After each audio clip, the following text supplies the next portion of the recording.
आज विश्व मलेरिया दिवस है। तो कुछ मोस्ट इम्पॉर्टेंट पॉइंट हम बताएंगे जो आपकी जानकारी के लिए, आपके ज्ञान के लिए और आपकी आने वाली परीक्षाओं के लिए इम्पॉर्टेंट हैं।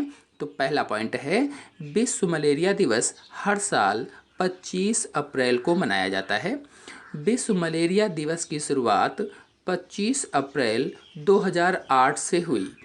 विश्व मलेरिया दिवस मनाने का उद्देश्य लोगों को मलेरिया के प्रति जागरूक करना है। यानी इसका उद्देश्य क्या है? मलेरिया के प्रति लोगों को जागरूक करना। सन 2012 में मलेरिया से लगभग 6 लाख लोग मारे गए थे। ये जानकारी आप नोटिस कर लीजिए। 2012 में मलेरिया से लगभग 6 लाख लोग मारे गए थे। अगला, मलेरिया एक प्रकार का बुखार है जो मच्छर के काटने से फैलता है। मलेरिया बुखार मादा एनाफ्लीज मच्छर के काटने से फैलता है। मादा एनाफ्लीज मच्छर के काटने से मलेरिया बुखार होता है। अगला, वास्तव में इस बीमारी का कारण संघ प्रोटोजोआ का एक सूक्ष्म जीव है। संघ प्रोटोजोआ का एक सूक्ष्म जीव जिसका नाम प्लाज्मोडियम है। तो जो प्लाज्मोडियम है ये संघ प्रोटोजोआ का जंतु होता है, सूक्ष्म जीव है। यह प्लाज्मोडियम मादा एनाफ्लीज मच्छर के माध्यम से फैलता है। यह प्लाज्मोडियम मादा एनाफ्लीज मच्छर के अंदर पाया जाता है और उसी के माध्यम से फैलता है। फिर अगला है, WHO के अनुसार हर साल लगभग 50 करोड़ लोग मलेरिया से बीमार होते हैं। वर्ल्ड हेल्थ ऑर्गेनाइजेशन के अनुसार हर साल लगभग 50 करोड़ लोग मलेरिया से बीमार होते हैं, जिसमें से लगभग 27 लाख लोग मर जाते हैं। यानी 50 करोड़ में से लगभग में 27 लाख लोग मर जाते हैं। और इस 27 लाख में मरने वालों में जो 27 लाख मरे हैं, इसमें से लगभग आधे बच्चे होते। बता दें कि डॉक्टर रोनाल्ड रॉस ने पहली बार एनाफ्लीज मच्छर के आमाशय में प्लाज्मोडियम को देखा था। तो जिस प्लाज्मोडियम से मलेरिया बीमारी हो जाती है, मलेरिया बुखार हो जाता है, उस प्लाज्मोडियम को डॉक्टर रोनाल्ड रॉस ने पहली बार मच्छर के आमाशय में देखा था।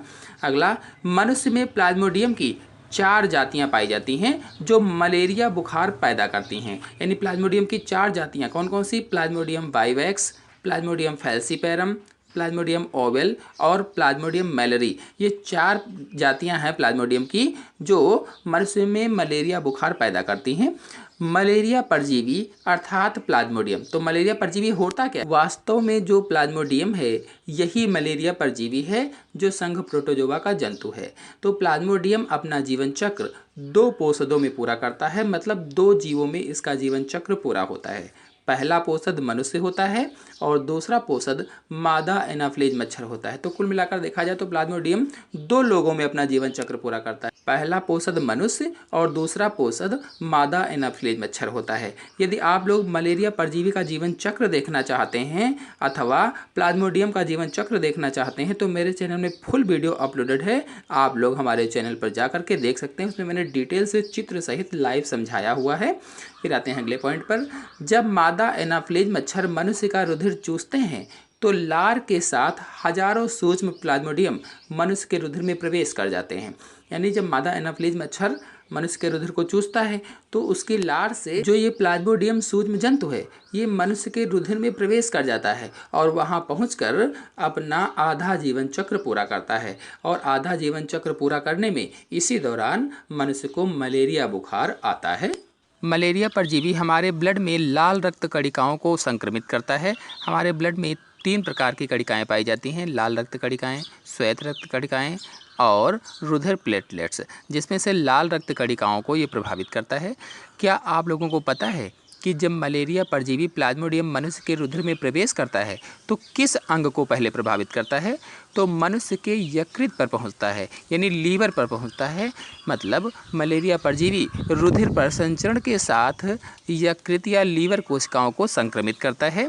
अब आपके मन में प्रश्न होगा कि यकृत या लीवर पर ही क्यों पहुंचता है? मलेरिया परजीवी को यकृत पर पोषण के लिए पर्याप्त पोषक तत्व मिल जाते हैं, इसलिए यकृत पर पहुंचकर वहां अपना जीवन चक्र चलाता है। अब एक प्रश्न और है कि मनुष्य में प्लाज्मोडियम का किस प्रकार का जनन होता है, यानी किस प्रकार का जनन मनुष्य के अंदर करता है? तो प्राथमिक पोषद मनुष्य और द्वितीयक पोषद मच्छर होता है। तो प्राथमिक पोषद जो मनुष्य होता है, मनुष्य में इसका अलैंगिक जनन होता है और द्वितीयक पोषक जो मच्छर होता है, मच्छर में इसका लैंगिक जनन होता है। तो मनुष्य के अंदर अलैंगिक जनन यानी एसेक्सुअल रिप्रोडक्शन और मच्छर के अंदर लैंगिक जनन अर्थात सेक्सुअल रिप्रोडक्शन होता है।